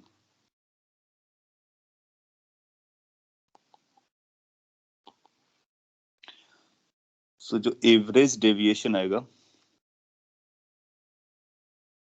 उसको अगर हम डेल्टा से लिखते हैं तो average deviation is basically corresponding to yellow colour, क्योंकि येलो कलर का जो वेवलेंथ होता है वो रफली एवरेज होता है पूरा लाइट रे स्पेक्ट्रम का या लाइट वेव स्पेक्ट्रम का। तो लाइट का जो वेवलेंथ चलता है 3500 से 7500 एंगस्ट्रॉम के बीच में, तो इसके रफली बीच में लाई करता है। तो कभी आपको एवरेज डेविएशन बताना पड़े या सिंपली बोले कि डेविएशन बताइए, व्हाइट लाइट कितना डेविएट हुआ है, तो which colour you are going to opt for? Yellow colour. That means this average deviation is going to be equal to mu yellow minus 1 into a। ये अपना average deviation हो गया। तो एक छोटा सा पॉइंट है, इसको भी याद रखना है, क्योंकि जब आप वेव गाइड लिखते हो तो येलो का जो वेवलेंथ आता है वो रफली बीच पे आता है, नोट कर लीजिए। फिर हम अगली क्वांटिटी के बारे में बताते हैं, तब तक आपने कुछ लिखा उसको पढ़ लेते हैं। किसी भी कलर की लाइट के लिए b बाई लेमडा कांस्टेंट होगा ना, तो फिर किसी भी के लिए डिफरेंस इन डेविएशन कांस्टेंट होगा ना। आपने बोला किसी भी कलर लाइट के लिए b by lambda square constant होगा, नहीं ऐसा नहीं है, वो लेमडा अलग होता है, b कांस्टेंट है। आपने आपने समझा नहीं, उसको समझिए मैंने क्या बोला है। मैंने बोला a और b कांस्टेंट होते हैं एक मीडियम के लिए, are positive constant for medium. इसको और कंप्लीट कर देते हैं, फॉर अ मीडियम। तो एक मीडियम के लिए पॉजिटिव कांस्टेंट होते हैं। सो अगर आपका वाटर मीडियम है तो उसका ए और बी फिक्स हो गया है। अब आप लेमडा बदलोगे तो म्यू बदलेगा। That's what I am trying to say, कि अगर लेमडा बदलेगा तो म्यू बदलेगा, और ए और बी दोनों मीडियम पर डिपेंड करते हैं और दोनों मीडियम के लिए कांस्टेंट रहते हैं। आई एम नॉट सेइंग कि lambda B upon lambda square constant है, नो। अपना पर्पस ये है कि लेमडा को म्यू से लिंक देखना। अब इसको एक बार फिर से सुनना जो मैंने बोला है, आपको काफी कुछ समझ में आएगा। आगे बढ़ते हैं। एवरेज डेविएशन आपको पता चल गया होगा। आगे नेक्स्ट क्वांटिटी जो हमारे लिए इंपॉर्टेंट रहती है उसको हम बोलते हैं डिस्पर्सिव पावर। आपसे पूछेगा कि बताइए डिस्पर्सिव पावर कितना है। डिस्पर्सिव पावर को ओमेगा से डिनोट करेंगे। हालांकि यहाँ पे पावर वर्ड है लेकिन ये पावर नहीं है, तो ये अपने को समझना जरूरी है। इसलिए वो कई बार ऐसे आपसे पूछेगा कि डिस्पर्सिव पावर का यूनिट बताइए, क्योंकि जिसने नहीं सुना होगा गेस मार्कर होंगे, मतलब जो लोग गेस मार्कने में ज्यादा बिलीव करते हैं तो बोलेंगे ये तो पावर है ना, तो पावर का यूनिट दे देते हैं। ऐसा नहीं है। सो इसीलिए जानना अपने लिए जरूरी है। सो ये जो ओमेगा होता है ये बेसिकली रेशियो होता है। तो it is a ratio of, किसका रेशियो होता है? एंगुलर डिस्पर्शन, जो भी आपने एंगुलर डिस्पर्शन पढ़ा उसका, एंड एवरेज डेविएशन या फिर मीन डेविएशन। मीन बोले या एवरेज बोले बात एक ही है। इन case you look at the previous slide, तो प्रीवियस स्लाइड में हम लोग एंगुलर डिस्पर्सन भी लर्न कर चुके हैं और मीन डेविएशन भी लर्न कर चुके हैं। तो इन दोनों के रेशियो को हम बोलते हैं डिस्पर्सिव पावर। और अब इसका मैथमेटिकल फॉर्मूला बना लेंगे। Angular dispersion was theta, mean deviation is deviation corresponding to yellow colour. So ये अपने लिए डिस्पर्सिव पावर होगा। कोई आपसे पूछता है what is the unit of dispersive power, what you want to answer is, option देगा joule, watt, joule per second, dimensionless, radians, degrees, ऐसे कुछ आंसर दे सकते हैं। आप क्या आंसर, क्या चूज करना चाहोगे डिस्पर्सिव पावर की यूनिट को लेकर के?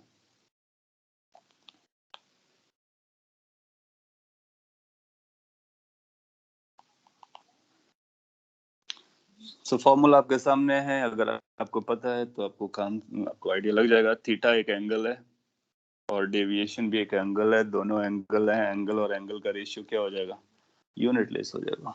So this is unitless. इस पॉइंट को मैं इसीलिए हाईलाइट कर रहा हूं सो दैट कि आप उसका ख्याल रखें। डायमेंशनलेस है और यूनिटलेस है क्योंकि ये रेशियो है, तो no dimension no unit. Good. अच्छा, इसको और आगे कैरी करते हैं और कंप्लीट करने की कोशिश करते हैं।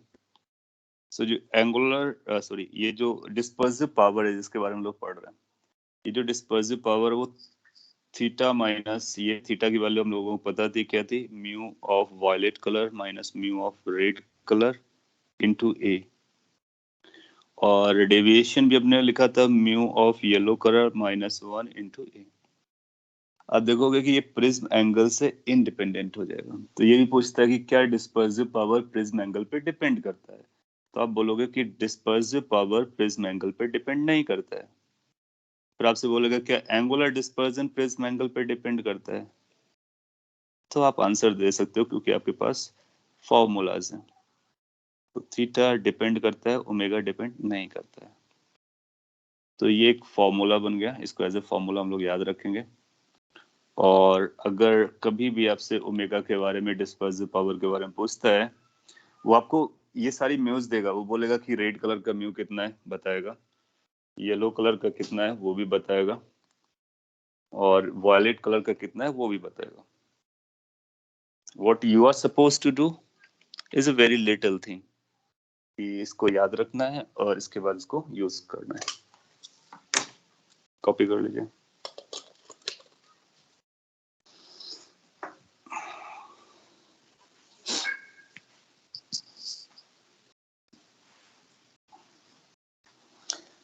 कई बार ऐसा जरूर हो सकता है कि वो आपको येलो के बारे में ना बताए, केवल रेड और वायलेट कलर का ही रिफ्रैक्टिव इंडेक्स दे दे। तो फिर आपको क्या करना चाहिए, तो सिंस हम मीन की बात कर रहे हैं, एवरेज की बात कर रहे हैं, तो अगर अपने को येलो नहीं देता है तो हम येलो को पता कर लेंगे और इसकी वैल्यू रफली वायलेट प्लस रेड का एवरेज होता है। सिंस ये एवरेज जा रहा है सो हम दोनों का एवरेज लेकर के भी चला लेंगे काम। सो अगर येलो दिया है तो यूज करेंगे, नहीं दिया तो एवरेज से काम चलाएंगे। जनरली क्या करेगा, वो आपको येलो नहीं देगा, तो हम जानते हैं कि एवरेज चाहिए तो एवरेज के लिए यूज कर सकते हैं। कॉपी कर लीजिए। So where mu of yellow colour will be this.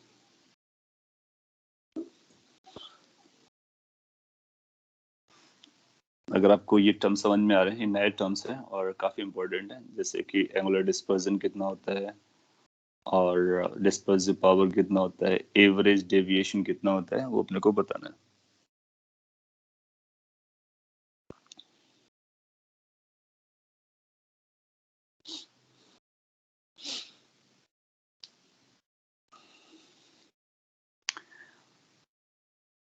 Okay, अभी भी ये स्लाइड आपके सामने है, आप कॉपी करो। अगर कोई कंसर्न आ रहा हो तो आप रेज कर सकते हो।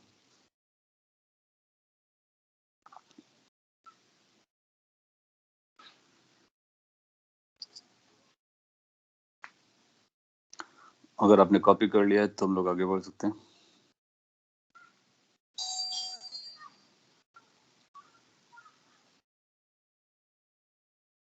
एज एग्जाम्पल भी लिख सकते हैं या फिर अदरवाइज। जनरली दो तरह से क्वेश्चन आपसे पूछेगा। आपसे बोलेगा कि आपके पास दो प्रिज्म है और उन दो प्रिज्म को यूज करके अपने को डेविएशन पढ़ना है मीन का as well as dispersive power पढ़ना है। सो जैसे कि लेट्स मैं एग्जांपल देता हूँ,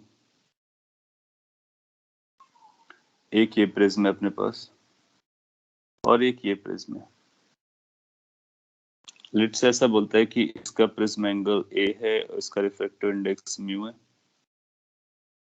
और इसके सारे कलर के म्यू से डिनोटेड होंगे। इसका प्रिज्म एंगल ए डैश है, इसका रिफ्रैक्टिव इंडेक्स म्यू डैश है और कोई व्हाइट लाइट आपने यूज किया।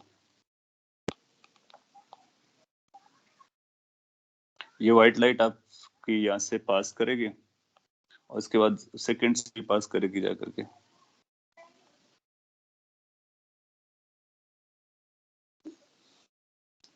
और आपसे पूछता है कि इसका डेविएशन बताना है अपने को। सो फाइंड, मैं इक्वेशन को एक्सप्लेन कर देता हूँ, फिर बाकी उसकी लैंग्वेज के हिसाब से आप एडजस्ट करना। अपने पास क्या रहेगा, एक तो डिस्पर्सिव पावर रहेगा, दूसरा क्या रहेगा, डेविएशन रहेगा मीन का, और एंगुलर डिस्पर्जन जहां भी जरूरत पड़ेगी उसको यूज करेंगे। सो ये बोलता है फाइंड डिस्पर्जन या नेट डिस्पर्जन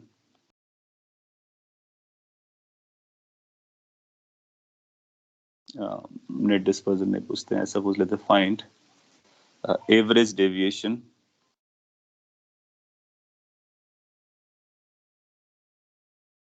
कितना एवरेज डेविएशन जाएगा ये हमने को पता करना है without dispersion.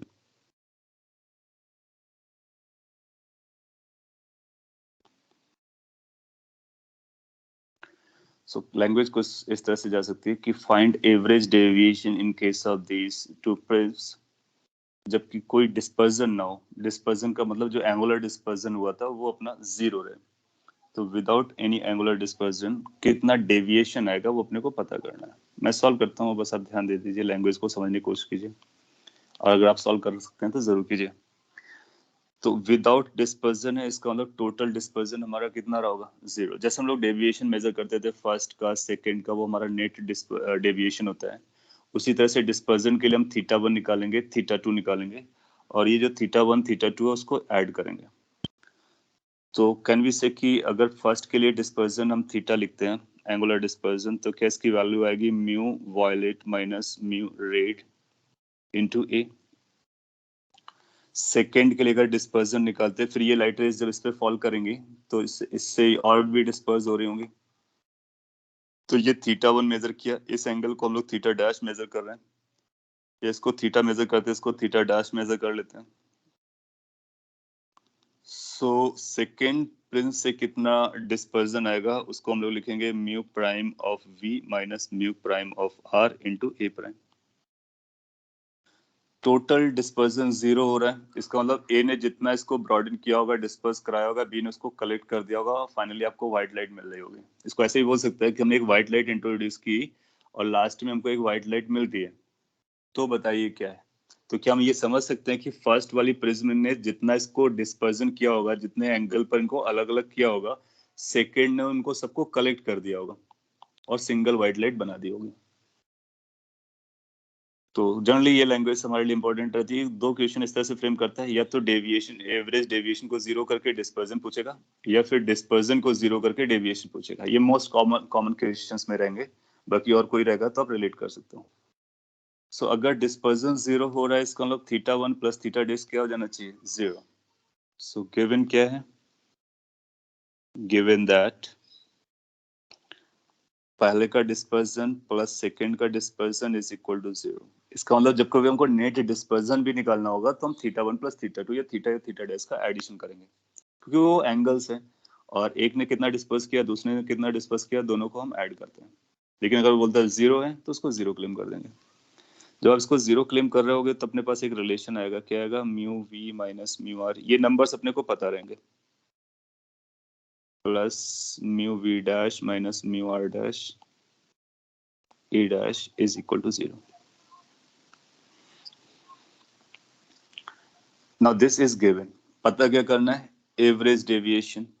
So what is average deviation, net average deviation. जब हम लोग एवरेज डेविएशन को निकालने की कोशिश करेंगे सो आप पाओगे कि इसके लिए अपने को इसका डेविएशन चाहिए होगा, इसका भी डेविएशन चाहिए होगा, फिर उस डेविएशन को अपने को कलेक्ट करना पड़ेगा। तो क्या कुछ हम ऐसा बोल सकते हैं कि this is going to be average deviation, या फिर डेल अगर लिखते हैं इसको तो डेल पहले का आएगा येलो कलर के लिए और डेल दूसरे का आएगा येलो कलर के लिए, क्योंकि एवरेज के लिए हमको एवरेज के बारे में बात करनी है।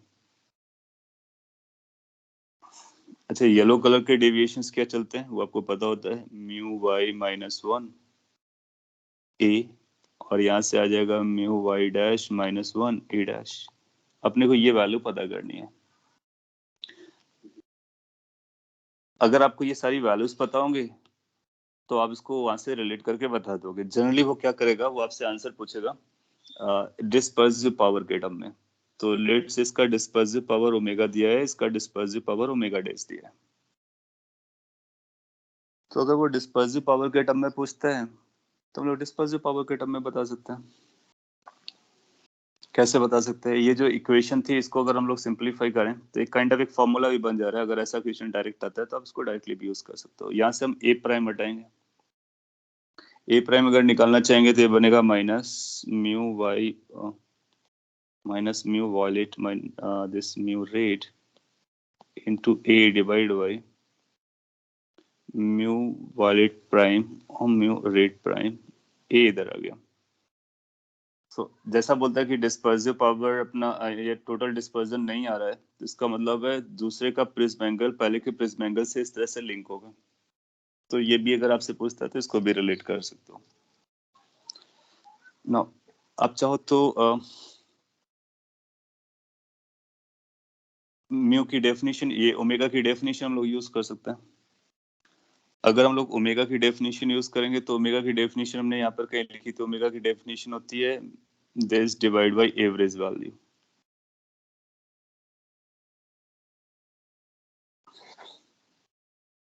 और अब चाहो तो इसको ऊपर नीचे डिवाइड कर दो, या फिर ए डैश की वैल्यू हम यहाँ पर भी सब्स्टिट्यूट कर सकते हैं और सिंप्लीफाई कर सकते हैं। बेटर है कि यहाँ पर इसको सब्स्टिट्यूट करते हैं ए डैश को और सिंप्लीफाई करने की कोशिश करते हैं। तो delta average can be written as, basically मैं एक पर्टिकुलर फॉर्म में एक्सप्रेशन लिखना चाह रहा हूँ सो दैट कि ओमेगा ओमेगा डैश अगर आपको डायरेक्टली पता हो तो आप इसको डायरेक्टली यूज कर लो। अदरवाइज आपके पास ये इक्वेशन रहेंगी और आपको क्या पता होगा करना होगा वो भी पता रहेगा, आपको मैनिपुलेशन खुद करने पड़ेंगे। सो ये बन जाएगा अपना mu Y minus 1 into A minus ए की वैल्यू, हम ए डैश की वैल्यू यहाँ पे सब्सटीट्यूट कर रहे हैं। ये बनेगा mu Y dash minus 1 into A dash की वैल्यू अपने पास आ जाएगी, वो माइनस उसी का लगा दिया ए डैश का। सो ये है mu Y V minus mu R divided by mu V prime minus mu R prime into A. अब ये ए के टर्म में आ गया। वो क्या करेगा कि आपको एक का प्रिज्म का एंगल देगा और इनकी वैल्यूज देगा और आपसे पूछेगा कुछ, तो उसी के फॉर्म में सिंप्लीफाई करने की कोशिश हो रही है। अब यहाँ से कुछ कॉमन अगर आपको को नजर आ रहा हो तो उसको कॉमन ले लेते हैं। Let's say mu Y minus 1 into A, इसी को कॉमन ले लेते हैं। जब आप इसको कॉमन ले लोगे तो आपको मिलेगा यहाँ से 1 माइनस आपने ए कॉमन लिया जमता है, लेकिन आपने ये भी कॉमन लिया, इसका मतलब इसको यहाँ पे डिवाइड भी करना पड़ेगा। जब आप डिवाइड करोगे तो आपको कुछ ऐसा नजर आएगा, mu violet minus mu red divided by mu yellow minus 1 divided by mu violet prime mu R prime further divided by mu Y prime minus 1। मैंने काफी कुछ लिख दिया, अगर आप इसको रिलेट कर पाओगे तो काफी आसान हो जाएगा। ये जो टर्म था इसको हम इसके नीचे लेकर के आए तो डिवाइड करके लिख सकते हैं, और ये जो टर्म कॉमन लिया है तो वो डिवीजन में रहेगा तो उसको इसके साथ डिवाइड कर दिया है। उससे एक फायदा हुआ है, फायदा अपने को दिख गया होगा कि ये जो टर्म है इसको हम जानते हैं, ये जो टर्म है इसको भी जानते हैं। और जो ऊपर लिखा हुआ टर्म है अगर आप ध्यान से ऑब्जर्व करोगे तो ये डिस्पर्सिव पावर फर्स्ट प्रिज्म का है, सेकंड जो टर्म लिखा हुआ है that is dispersive power second prism का है। सो अगर ऐसी लैंग्वेज आती है तो डायरेक्टली आप ये कॉपी कर सकते हो कि एवरेज जो डेविएशन आने वाला है उसकी वैल्यू आएगी mu Y minus 1 into prism angle of first mine into bracket में 1 minus dispersive power of the first divided by dispersive power of the second. एक दो बार ये दिखा भी एग्जाम में और आने के भी चांसेस रहते हैं, तो इसको याद भी रख सकते हो। इसको याद रखने से सिंपली एक ही फायदा होने वाला है कि ये सारी कैलकुलेशन आप वहां पर नहीं कर रहे होगे, और अदरवाइज अपने को जो भी गिवन होगा, अपने को डिस्पर्जन पता होता है, डेविएशन पता होता है, उनको रखेंगे, और ये डिस्पर्सिव पावर भी पता होता है, इन्हीं तीनों टर्म्स को आपस में रिलेट करते हैं। कॉपी कर सकते हैं इसको। अब आपको वायलेट कलर, ये येलो कलर का आपको रिफ्रैक्टिव इंडेक्स दे देगा या एवरेज वैल्यू दे देगा, ए के बारे में देगा, दोनों की डिस्पर्सिव पावर दे देगा और बोलेगा बताइए एवरेज डेविएशन कितना होता है अगर डिस्पर्जन 0 था। तो ये तभी लगाएंगे जब डिस्पर्जन 0 होगा। कॉपी कर सकते हो।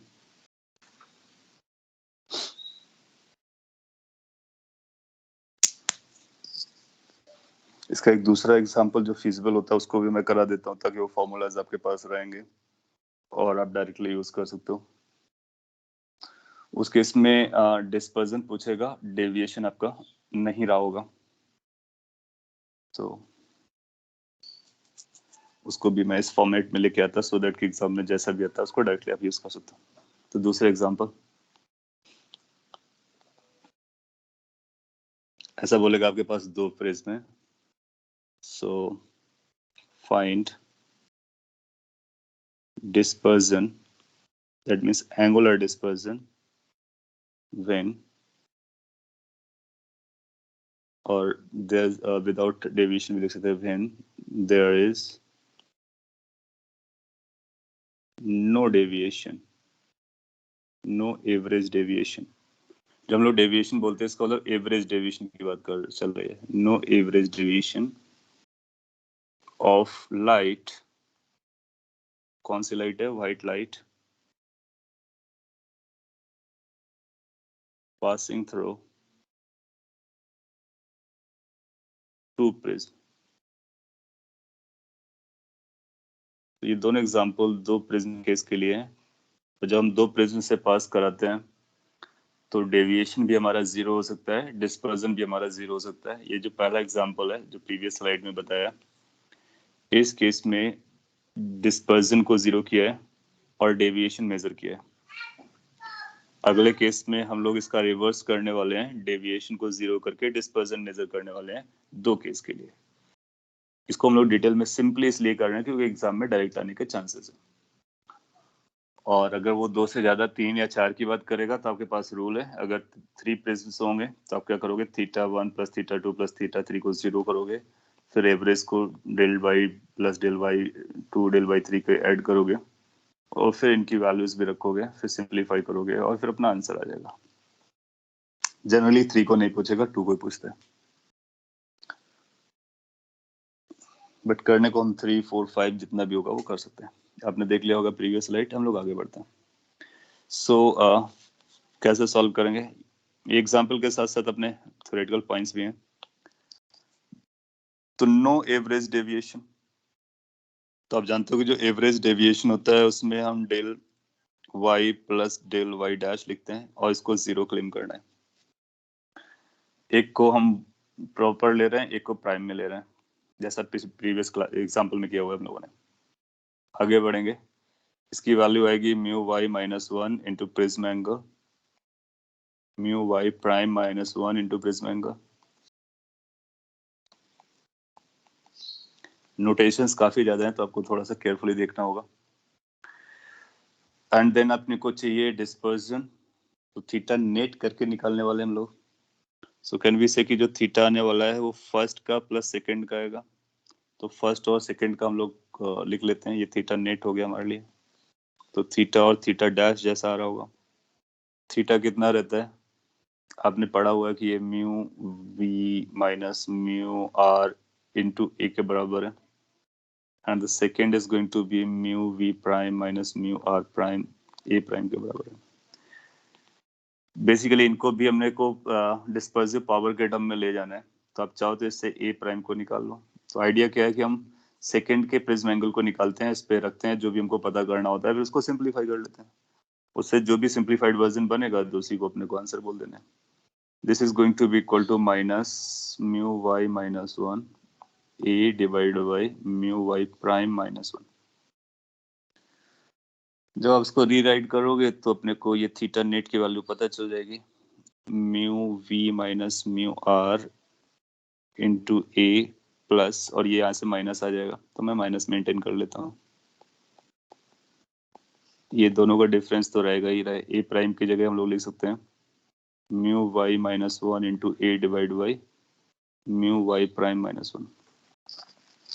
फिर से वही काम कर लेते हैं कि यहाँ से म्यू वाई माइनस 1 इंटू ए को कॉमन ले लेते हैं. जब इसको आप कॉमन कंसीडर करोगे तो आपको फर्स्ट टर्म में मिलेगा mu violet minus mu red divide by mu Y minus 1 minus second में अपने को मिलेगा म्यू वायलेट का सेकेंड प्रिज्म के लिए और रेड का उसी प्रिज्म के लिए और उसी प्रिज्म के लिए एवरेज का. इन नंबर्स को अगर आप ध्यान से ऑब्जर्व करोगे तो आपको पता चलेगा कि ये ओमेगा है, ये ओमेगा प्राइम है. सो नेट डिस्पर्जन आपको मिलने वाला है is equal to mu of violet minus 1 into A within the bracket omega minus omega dash. ये भी काइंड ऑफ फॉर्मूला है जिसको आप याद रख सकते हो. सो अगर डेविएशन आपका 0 हो रहा है और डिस्पर्जन पता करना है, आप इसको डायरेक्टली यूज कर सकते हो. इसका रिवर्स वर्जन चल रहा है तो आप इसको डायरेक्टली यूज कर सकते हो. कॉपी कर लीजिए और इनको याद रख लेने का. एक दो बार प्रैक्टिस करोगे, खुद से निकालोगे तो ये लैंग्वेज समझ में आ जाएगी जिस लैंग्वेज के बारे में हम लोग बात कर रहे हैं.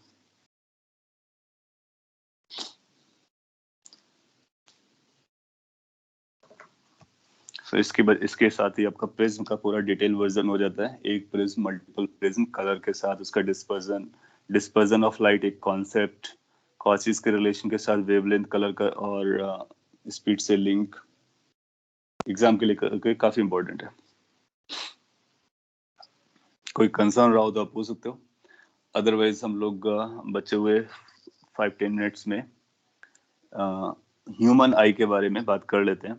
आपने देखा होगा कि विजन में कुछ एरर्स होती हैं, डिफेक्ट्स होते हैं, और वो भी आप, ये काफी थ्योरेटिकल है. आई वुड एडवाइस कि आपको एक बार एनसीईआरटी से या फिर एससी वर्मा से प्रॉपर्ली पढ़ना होगा.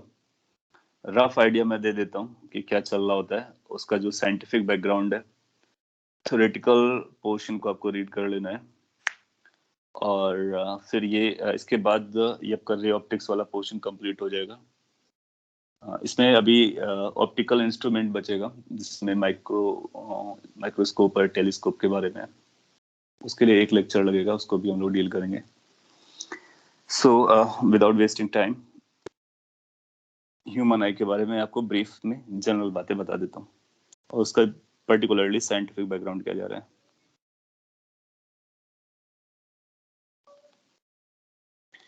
सिंस ये इंस्ट्रूमेंट या ये जो अपरेटस है या फिर ऑर्गन है, बेसिकली अगर बायोलॉजी के टर्म में बात करें तो ये कैसे फंक्शन करता है उसके बारे में बात करनी है. एंड ये जो ऑर्गन है या फिर अगर इंजीनियरिंग के पॉइंट ऑफ से बोलो डिवाइस है, तो इट्स लाइक अ लेंस. और ये जो लेंस होता है वो एक नेचर फॉर्म्ड लेंस है और अपनी फोकल लेंथ को एडजस्ट करता है. तो आई कैसे फंक्शन करती है, आई के लिए एक ऐसे एक लेंस बना होता है. जब आप उसके एनाटॉमी को देखोगे, आई के इनसाइड में चेक करोगे तो एक लेंस मिलेगा अपने को, और ये जो कॉन्वेक्स लेंस है उस तरह से होता है. इसकी खास बात ये होती है कि इसका जो स्क्रीन है जहाँ पर इमेज आपको बनानी है वो फिक्स्ड होती है, जिसको हम लोग रेटिना कहते हैं. तो इस रेटिना पर स्क्रीन इमेज को बनना होता है, और अगर रेटिना पर इमेज बनती है तो वहां से सिग्नल्स जो हैं वो ब्रेन तक जाते हैं. ब्रेन आइडेंटिफाई कर पाता है कि हम किसको देख रहे हैं, क्या दिख रहा है. अगर हमारी इमेज इस स्क्रीन पर नहीं बनी, रेटिना पर नहीं बनी, तो फिर ब्रेन डिटेक्ट नहीं कर पाएगा कि क्या देख रहा है. सो रेटिना पर बनने के लिए अब देखो क्या होता है कि आपको ये पता होगा कि एक नियर पॉइंट होता है, 25 सेंटीमीटर होता है. हेल्दी ह्यूमन आई 25 सेंटीमीटर के बियॉन्ड इनफाइनाइट तक देख सकती है. सो मतलब ऑब्जेक्ट इनफाइनाइट से लेकर के इस पॉइंट तक कहीं भी रखी जाए, हमारा आई उसकी इमेज यहीं पर बनाता है।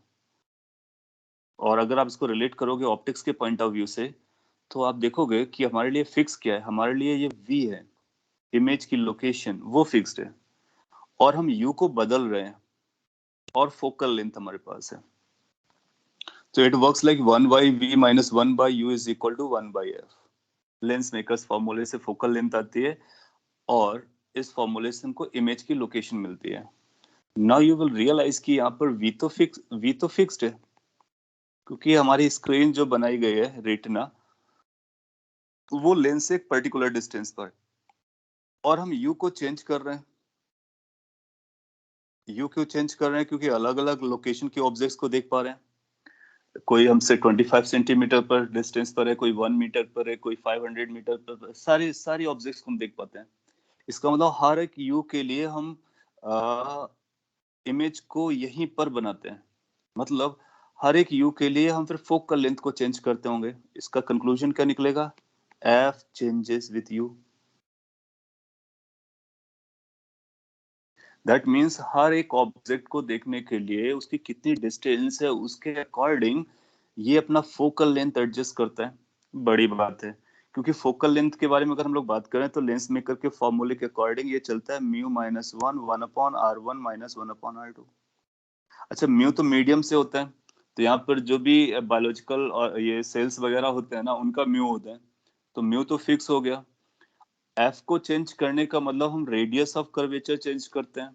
तो यहाँ पर मैकेनिज्म बनी होती है, वो क्या करता है, इसको कंप्रेस करता है तो ये बल्की टाइप का हो जाता है, एलोंगेट करता है तो थिन हो जाता है। बेसिकली इसका radius of curvature continuously change करती है आई।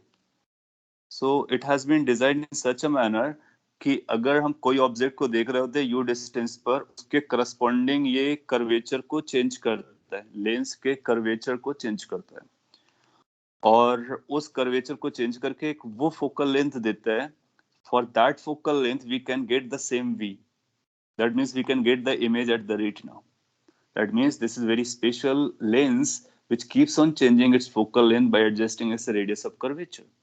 जबकि हम लोग जो ग्लास का लेंस बनाते हैं यूज करने के लिए, वो एक बार लेंस बनाया तो उसका फोकल लेंथ बदल नहीं पाता है, क्योंकि हम वो जो ग्लास या फिर जो भी हम लोग मीडियम यूज करते हैं उनको बार बार नहीं चेंज कर सकते हैं। But God made this lens is such that it can change its focal length, rather it changes its focal length every time.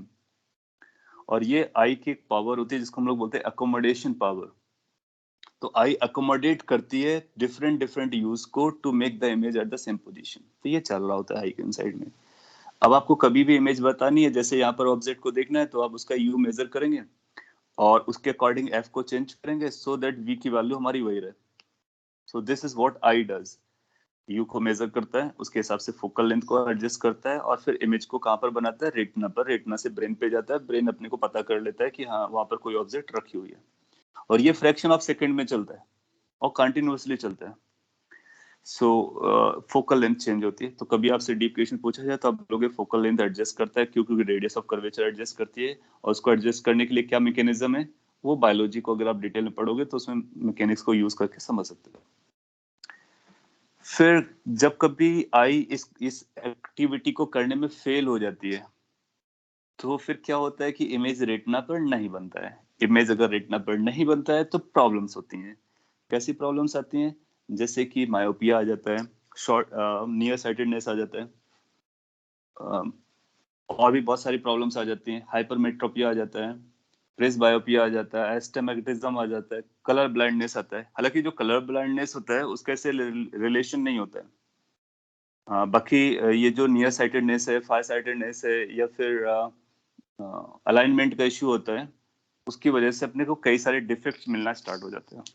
उन डिफेक्ट्स में कुछ क्योरेबल होते हैं, कुछ को हम लोग रेक्टिफाई कर लेते हैं। जैसे कि हम लोग ग्लासेस, जो भी लोग ग्लास पहनते हैं, चश्मा लगाते हैं, तो वो इसी को सपोर्ट देने के लिए, अगर हमारी इमेज रेटिना पर नहीं बन रही, कुछ इश्यू बन रहा है, तो हम क्या करते हैं कि एक और लेंस लगा देते हैं आगे, डिपेंडिंग अपॉन हमारी रिक्वायरमेंट।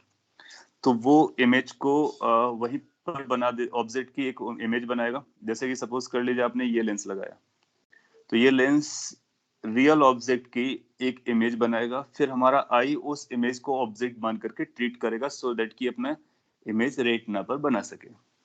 क्योंकि पर्पस ये है कि अगर इमेज रेटिना पर बनी तभी ब्रेन उसको रीड कर पाएगा, वरना ब्रेन रीड नहीं कर पाएगा। तो अगर यहाँ नहीं बन रहा होता है तो उसको बनाने के लिए हम सपोर्टिंग सिस्टम लगाते हैं। और कुछ ऐसे इफेक्ट्स हो जाते हैं कि जिसकी वजह से हमारा ये कर्वेचर ही डैमेज हो जाता है, तो उसको रेक्टिफाई करना काफी टफ होता है।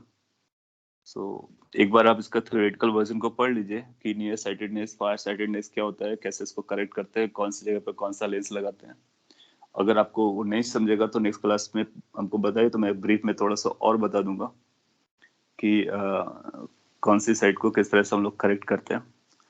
But it's mostly theoretical.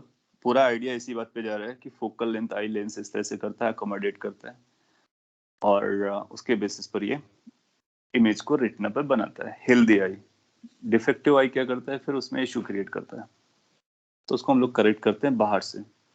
और अब आजकल तो टेक्नोलॉजी आगे बढ़ गई है, हम लोग आई ऑपरेशन करके भी करेक्ट कर लेते हैं। तो अगर ये अकोमोडेशन नहीं कर पा रही प्रॉपरली, तो कुछ मेडिकल ऑपरेशन करके भी इसको करेक्ट कर लेते हैं, सो दैट की पर्पस फुलफिल होता है रेटिना पर इमेज का बनना।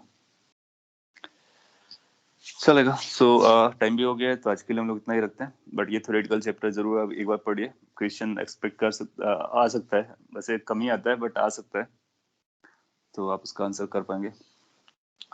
और नेक्स्ट क्लास में हम लोग, अगर आपको आई से लेकर के डाउट रहता है तो मैं इसको बता दूंगा, और ऑप्टिकल इंस्ट्रूमेंट्स कवर कर लेंगे ट्यूसडे के लेक्चर में, जिसमें माइक्रोस्कोप, टेलीस्कोप होगा। आई वुड एडवाइस कि एक बार माइक्रोस्कोप, टेलीस्कोप पढ़ के आइए, क्योंकि वो भी बहुत कुछ थ्योरेटिकल है। हम उसका केवल टेक्निकल वाला पार्ट बताएंगे जो अपने काम का है।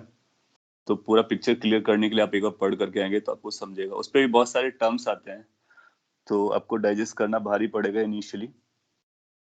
अगर आप पढ़ करके आएंगे तो रिलेटिवली इजी हो जाएगा। देन आफ्टर वेव ऑप्टिक्स चलेगा। कोई कंसर्न हो तो आप क्विकली पूछ सकते हो, otherwise that's done for the day.